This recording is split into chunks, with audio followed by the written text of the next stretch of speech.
Ni in bari ku ji abin da ya faru da ni, za ku ga irin tagumin da na yi. Dama ni duk inda na je da kayan wanke bayan gidana nake zuwa, to da daddare ma aka sauke nan a hotel ɗin nan muka iso.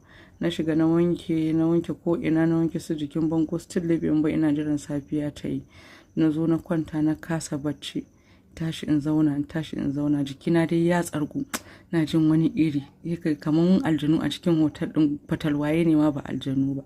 Can ina zaune kawai sai wani ya tsorata ni, wallahi na aza security aka ajiye mu, ashe tsabaragen min shari ne daga wani ɗaki yake fitowa. Sai ka ji ana buɗe ƙofa ana rufewa, can sai ka ji tusan shi hadau, sai ka ji bishau, sai ka ji hadau.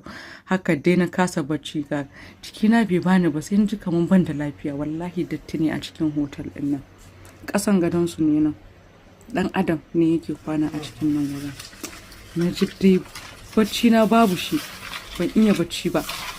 Haka muka tashi aka tsare ƙasan gadon nan. Kun ga dattin da yake ciki, an yi amfani da abu an ajiye, an sha ƙwayan da za a yi je Legas a je Port Harcourt, an hadda kashin bera, ba abin da babu. Za ga before and after din shi. Wallahi ban iya cin abinci a cikin hotel din, ban iya cin abinci, sai dai in fitan jin ci abinci in dawo. Ruwa ma da ƙin nake iya sha a cikin ɗakin, hatta labulen ɗakin sai da na sa aka cire aka wanke.